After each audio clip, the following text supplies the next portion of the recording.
The Locked On Podcast Network presents the College Sports Big 3 in 30. The three biggest stories in college sports. From our local experts at the Locked On Podcast Network. Bringing you the real story. Why it matters, what's next, who wins the big game, and more, all in 30 minutes. The College Sports Big 3 in 30 starts now with the biggest story in college sports. You are Locked On Ducks, your daily podcast on the Oregon Ducks. Dan Lanning wins this game. And one thing that I love seeing from Dan Lanning, and one reason amongst many that I think his players love him, he doesn't respond like a lot of other coaches after a win. I think a lot of us as Oregon fans, when we see Kenny Dillingham going crazy after practice or a win or being excited, it looks like he got that from Dan Lanning. It's also part of just who he is. But it makes you stand out, I think. Not that other coaches don't get excited, but after a big win, do you think Brian Kelly or Dabo Swinney have the same level of emotional response as Dan Lanning? Like, watching the way that he just watching his facial expressions and the amount of adrenaline that is coursing through his veins after he gets this big win, which he knows. He's fully aware, as we all know, of how big this game is, how big it was, and how he is once again putting himself into that top tier and making it hard for anybody to knock him off. Because when you keep going out and winning these games, which he's now done 2 years in a row, College Game Day, top 5 or 6 showdown. Oregon going into this game was number 6 because other teams had some good wins. For a second straight year, Oregon should be the number 1 team in the country. I don't know if they will be, because the AP voters are likely to give Ohio State some credit for going to Washington and winning. It was a solid win, not as impressive as Oregon's. They've got the win over Texas. Again, not as impressive as Oregon's. There's a chance for Oregon to be the number 1 team in college football again. Some people might not like that, frankly. For Dan Lanning, it's a testament to how great of a job he has done during his tenure with the Ducks. He is in year 4. And yeah, he took over a good situation when Mario Cristobal left, but he has elevated it beyond what that team was. Not even taking into account the number of players that left and all the roster turnover and such. No, the teams that Lanning has put together in such a short amount of time has been nothing short of exceptional. And the way that they have recruited, the way they have retained talent, the way they are developing and turning that development into real production in these big games, everywhere you look, the moves that Dan Lanning is making are paying off over and over and over again. And it's just impossible to ignore that he's one of the best coaches in all of college football. The job that he did in this game was simply sensational. The biggest difference in this game, I felt like, was coaching. And you have to give credit to the staff. You have to give credit to Dan Lanning as well. And let's talk about the 2 coordinators in this spot. No, it wasn't the best game ever for Oregon's offense. They did enough. They had a sluggish first half. They did what they had to do. Not every game. This can go both ways. And one of the reasons that I think this win is so incredibly satisfying and such a landmark win for Dan Lanning is this was a big game and this was a defensively led win. Yeah, they gave up 21 straight points in the fourth quarter and overtime at one point. But they went on the road and they set the tone. And that's something that I think we were all waiting to see coming into this year. And I think that was 100% fair. I talked about Tosh Lupoi several times last week going into this game and the pressure that was on him, and he delivered in a big way. And you give Tosh a lot of credit, you give Dan a lot of credit, because those are the 2 coaches that are at the top when it comes to this defense. And despite having a record number of players drafted, a bunch of them off the defense last year, somehow this unit looks like it is even better than a season ago. I mean, the way that they won up front against a veteran Penn State offensive line is a testament to how they bring in Bear Alexander had such, like, he's just one example of several guys But Lanning and his staff have done this a couple times, frankly. Bear Alexander did not have a positive reputation. It was, he's okay, but he's not, he's not living up to the potential that he had. He's fine. If I'm ranking Oregon's best defensive players in this game, he's no lower than third. You have to put Dylan Thieneman out there, of course. Maybe you put Mateo, but Bear Alexander had a monster breakout game. And there are just so many examples of getting the most out of players, having young guys ready to go. I keep coming back to that secondary because I think it was fair. I asked questions about the secondary all offseason. Like, man, they don't have a lot of experience. Yeah, they've got experience now. It is hard to not feel as good about Oregon's secondary as you ever have, which is crazy because there are 3 freshmen, 2 redshirt freshmen, sure. You got 2 redshirt freshmen and a true freshman. I mean, they still play a lot of guys on that side of the ball. But your 2 best corners are redshirt freshman Ife Obadegwu, true freshman Brandon Finney, and redshirt freshman safety Aaron Flowers is a baller. He's around the ball all the time, and he might be the most sure tackler on the team, which is saying something because there are a lot. So for this to have not just been a great performance or a better performance in a big game for Dan Lanning, Tosh LaPointe, and the defense is an incredibly encouraging thing to see against a team that, as I've said many times, on paper had all the advantages. And guess what? Didn't matter. Did not matter. They went and got it done. And after last year, when the offense had to carry the Ducks over and over and over again, aside from the Wisconsin game, which wound up being a big game, but was really more about the offense's struggles than the defense showing up in a big moment. Here's one of the biggest games of the year in college football, and you come away going, the offense did what it needed to. We feel great about Dante Moore at quarterback. And oh, by the way, the defense just had a signature game. This was the moment where they go out against a guy, think whatever you want of Drew Aller. He's going to be an NFL quarterback, one of the best OCs in college football, with a bunch of returning production, including 2 NFL running backs that were kept in check. They answered the call in a big way. And no, you don't look at the offensive performance and say everything was perfect and great. Penn State's got a really good defense. Who could have thought that when they go out and hire maybe the best defense coordinator in college football, that they're going to be good on that side of the ball when they've got NFL talent at every level? But when you get into these sorts of games, the caliber of your coaching staff most often is dictated by how you play situationally. And who was better situationally in the game? Oregon. This is such a landmark signature win. I still have Ohio State as higher, as a bigger win in the Dan Lanning era because it's Ohio State and not Penn State. Even though it was on the road, even though it was in the whiteout and all that stuff, Ohio State's still a touch bigger because it's a bigger brand. But this is very clearly the second biggest win for Dan Lanning as a head coach, and one that feels like it could snowball in a really positive direction because of how capable they look on both sides of the ball. It is hard to not find a bunch of good things to say about Dan Lanning, this staff, and this Oregon team. The NFL season is here, and FanDuel is making sure you're ready for the weekend with a can't-miss offer. Right now, new customers can bet just $5, and if your bet wins, you'll get $300 in bonus bets to use across the app. I love using FanDuel because it fits how I like to bet in the moment. Player props, building a same-game parlay, or even jumping in live as the action unfolds. It's quick, it's easy, and the best way to add a little more energy to Sunday. So are you ready to play? Download the FanDuel app now by visiting FanDuel.com to get started. That's FanDuel.com to place your first $5 bet. Still a ton to eat and spit out, really, from the Georgia game. You are Locked On Bama, your daily podcast on the Alabama Crimson Tide. Part of the Locked On Podcast Network, your team every day. Jimmy, want to keep talking about this Georgia win.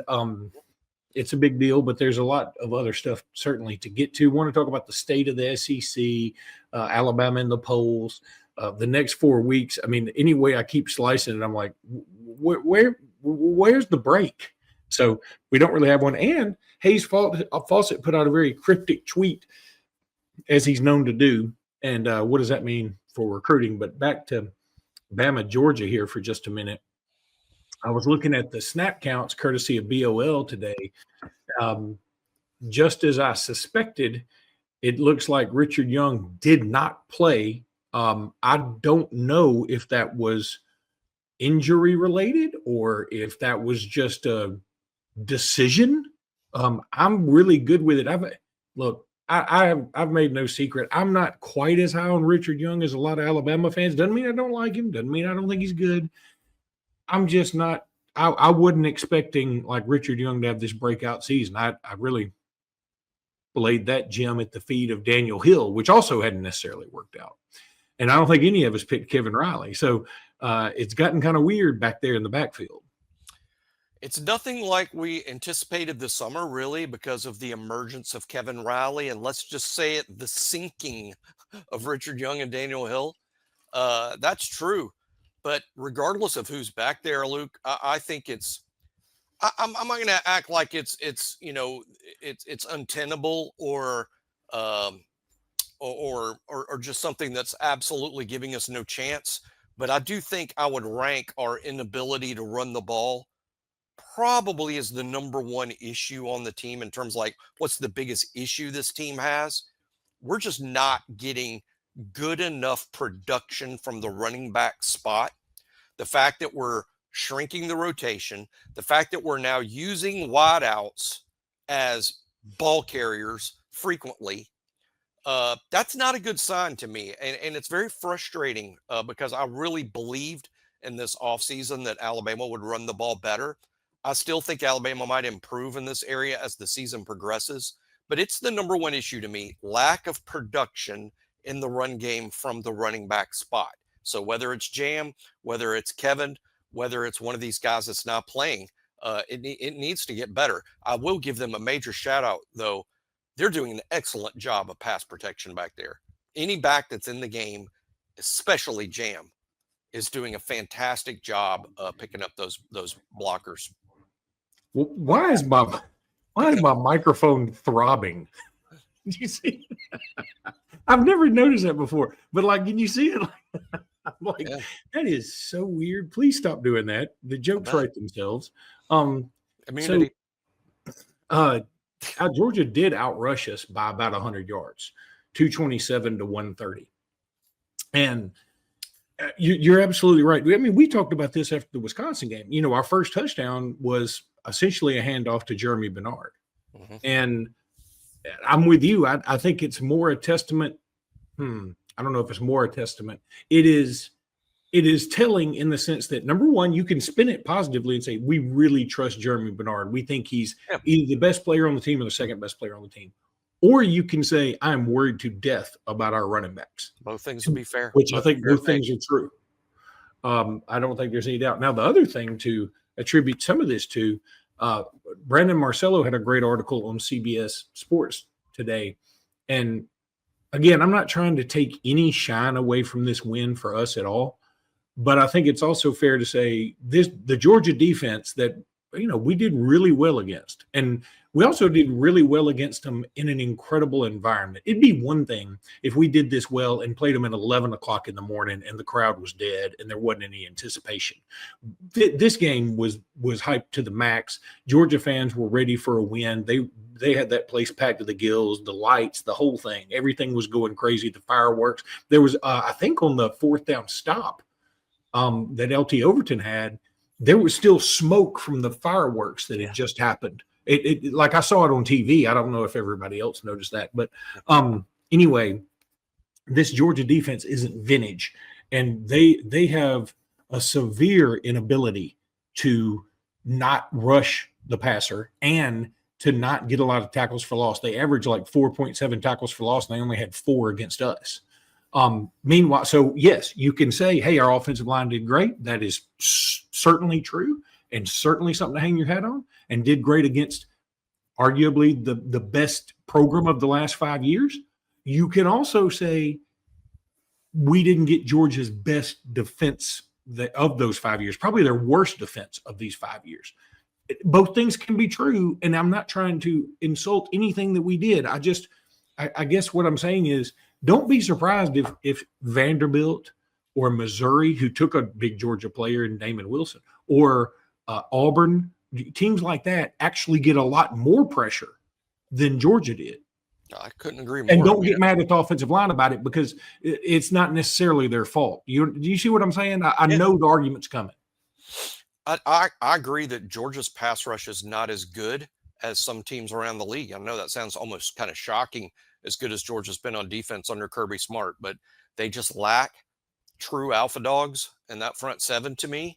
And our offensive line did an excellent job in pass protection. Now, again, run blocking, they stoned us pretty good, because still Georgia, when I say they don't have any alpha dogs, that doesn't mean they don't have NFL players. They're all NFL players. But they used to be littered with first-round picks, and now they're not, and it makes them a little easier to go up against. These next games, and we're going to talk about that coming up, but we're going to face some extremely good pass rushers. And, hey, don't sleep on Vanderbilt's defense. It's not a top 10 defense nationally. It's not a defense that features the talent that even Georgia does. However, this defense is better than last year. I said all this offseason, Vanderbilt's going to be a better team than they were last year. I questioned whether their record would be better, but I felt they would be better. And they have exceeded even that, to say the least. And primarily because defense, people are mistaken if they think Vanderbilt's resurgence is Diego Pavia. No doubt he's the poster child of it. No doubt he's responsible for more of it than anyone else. But they're a better football team across the board: offensive line, skill positions, and defense. Look, Keanu Coote, he transferred from Alabama to play for Vanderbilt. Years ago, I would have said automatically day one he would be their best defender. I don't even know how much he plays. I mean, that's a good group over there of solid defenders, and they play very smart and very hard. Alabama could 100% lose to any SEC team that's on the schedule remaining. Any of them. Yeah, this Vanderbilt team is incredibly experienced. I mean, if they were any more experienced, they'd have to have their athletic dorm down here on Highway 22 at Hillaby Towers Senior Living, right here in Alexander City. I mean, they got a bunch of sixth-year guys, maybe even mix a seventh-year guy in there. Diego Pavia was a finalist to be the Golden Bachelor. Well, his mom's already won it, apparently, with what's that guy's name? Theo Vaughn. Theo Vaughn, yeah. Did she really win? That's true.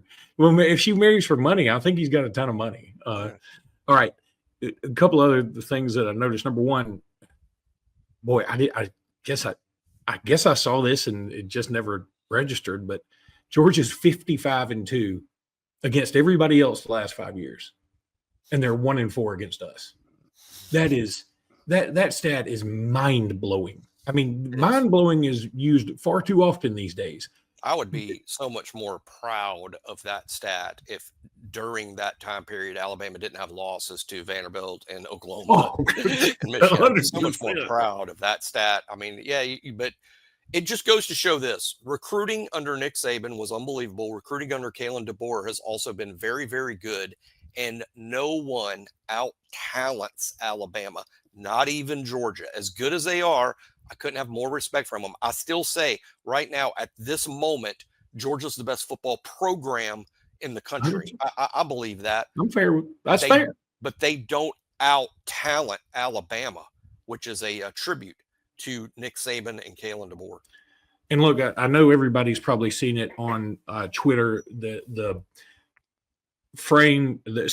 two screens where Kirk and Chris are calling the game, and when they throw the ball to Caden Proctor, and you see their genuine reactions, like authentic reactions, and they were just like laughing like schoolgirls, which I think all of us were. And I think as college football fans, we love to see that because we want to know that our announcers like enjoy this as much as we do. And that was pretty cool. But I got to say, I think Kirk and Chris missed an opportunity, because it was Cash Jones that didn't get the first down. In fact, didn't Cash Jones get stopped on 2 attempts to try and get a first down against Bama on the fourth?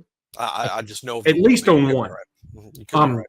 But I can't believe they didn't say Cash Jones is stopped, and you got to give credit to LT Overton. That'd have been not bad, right?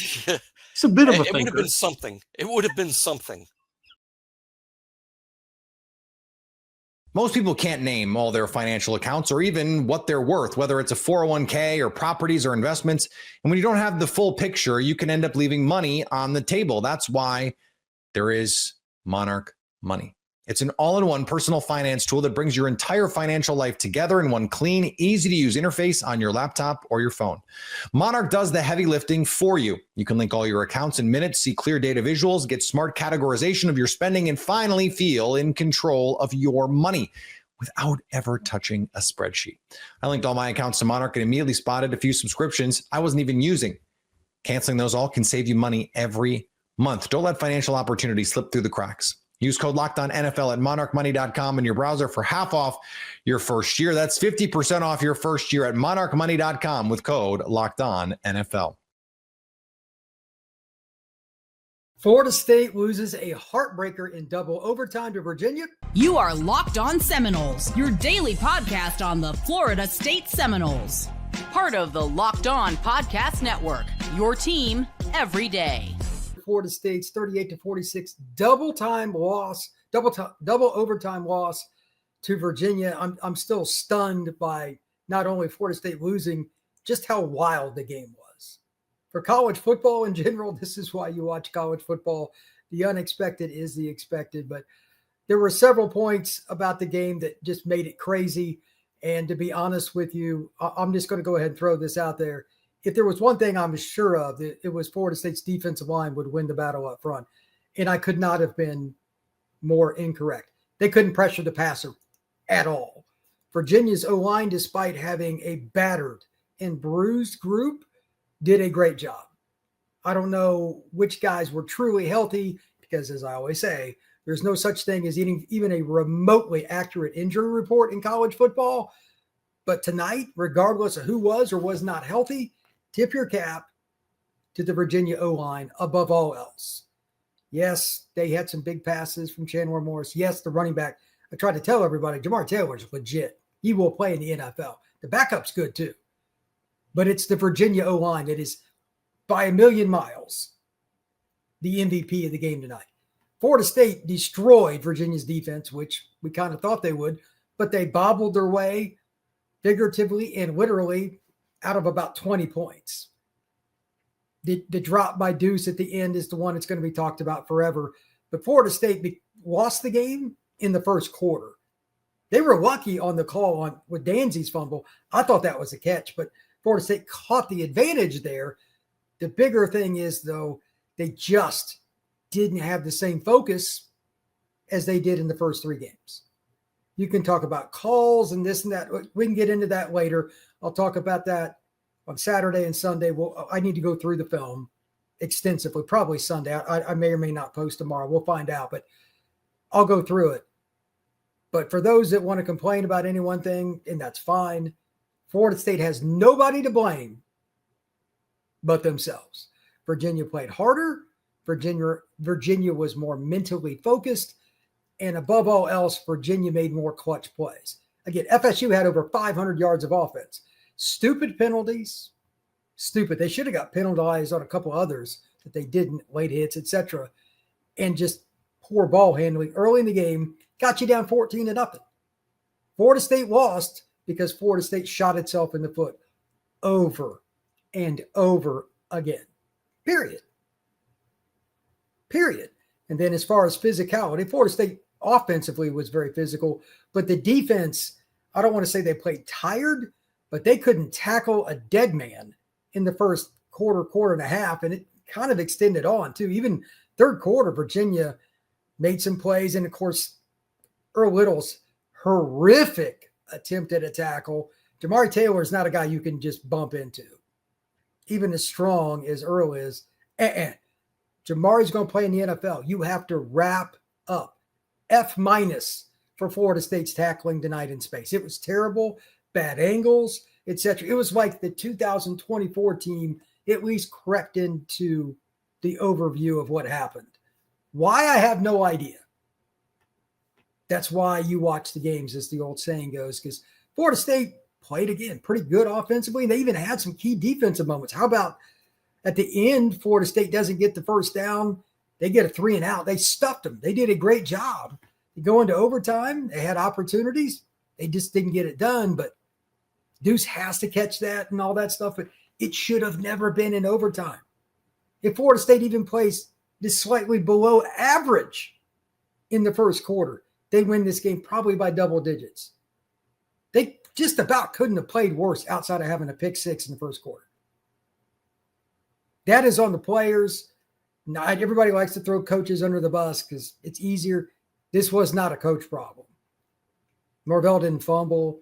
Norvell or nobody else had the dropsies. Norvell didn't have stupid penalties. That is a player thing. Florida State's players were smelling themselves a little bit too much going into this game, feeling a little too good, and they didn't execute. And the defense wasn't good early on. It got better in certain moments, but again, tackling was shoddy, poor angles. The defensive secondary is on point. Like that pick late in the game by Jabril Rawls was off the charts incredible. That's an NFL play. Hats off to Jabril. He has come so far from when I met him when he was a junior in high school. I had a buddy of mine that runs, Dwayne Carter, does a bunch of stuff in Pensacola, was training him. I went and saw him compete, and I'm like, that kid's a Division I player. He can play wherever. He just kept getting better, though. More physical. He's smarter about how he plays. He's still really good. He had double-digit tackles. If I had to give an MVP tonight, it would be Rawls. Offensively, defensively, whatever, he would be my number one player for the Noles. He was very good. But again, Florida State didn't deserve to win tonight. 100% did not deserve to win tonight. And it's sad because they had over 500 yards of offense despite multiple turnovers, despite a drive being wasted because of a big pass interference. That play where Deuce pushed off, he got caught. They never call that. That guy decided to call it. I can't say anything because it was legit. Anyway, we'll get into that more later. But before I go into the chat, again, I'll go over more things after I see film. But there was one thing that was clear from the first quarter all the way through overtime. Florida State has one massive problem. And I brought it up about 10 times during this week during Locked On Seminoles. You know what that is? Can they rush with 4? And the answer is pretty simple. No. They're not a bad pass rush team. They are awful at pass rushing. They get none with pass rush. James Williams, I don't like picking on kids. He's the biggest disappointment out of all the transfers as far as talent and what they said and how many times they talked about him and being in the press. He doesn't get any pass rush at all. He was eaten up tonight. And to be honest, Florida State's got a big problem because they think they have problems against Virginia's offensive line. Meet the Miami Hurricanes next week. That might be, it's conservatively top 5 in the nation. It might be the best line in the country. It's a little early to pick one. But if Florida State can't rush against Virginia, a team that is literally battered on the offensive line, what are you going to do against the Canes? This is a problem. Tony White can't be expected to blitz on 75% of the downs to get to the quarterback. Doesn't work that way. And the secondary is good, but you can't cover all day. Florida State has missed for years at pass rushers. In other words, the 6'5", 215 kid that gets to about 240, 250, they don't have one. They don't have one on the roster that's ready to play. They do not have a single one. It will be their number one priority, guaranteed, in the portal this year. They need 2 of them. That's going to be costly, but that's a conversation for later. What I want to talk about right now, though, what did go right? Then we'll jump into the chat. I know there's I got 137 comments, and it's climbing. I won't even get remotely close to getting through the chat, but I digress. Number one, Florida State's got a lot of resolve. Tommy, the offensive line, Deuce, all those guys, they had their moments. And Deuce and Tommy got a connection that's kind of hard to define. Yeah, I know Deuce screwed up there at the end on the one play. It happens. But without him, they wouldn't have been in the game anyway. He destroyed Virginia's secondary. They're not great anyway, but he embarrassed them. Even against 2 guys, even get hit in the face mask, Deuce Robinson is flat out an NFL player. This is the last year he will be in college for a reason. Otherwise, though, like Florida State's running backs, I can't complain about any of them. They all ran hard. Even when Virginia started coming down, committing another defender to the box, they ran hard.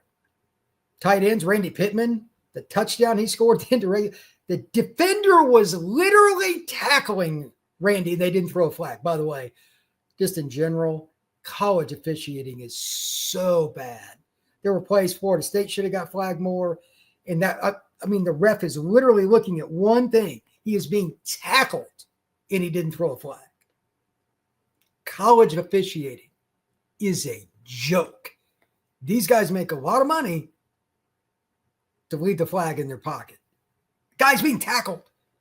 If he hadn't caught that pass, I can only imagine what Norvell would have said in the press conference. At any rate, Randy caught it and went in overtime. Again, Florida State offensively, pretty good night, minus that just first 8 minutes or so was just terrible mental errors. So it is what it is. And it's a really sad situation because you put yourself in a terrible spot now. If you don't beat Miami, you're pretty much going to be in a spot, barring something very unforeseen, you have no shot to make the ACC title game. That's going to be a tough road to go. They have to win out. They have to win out.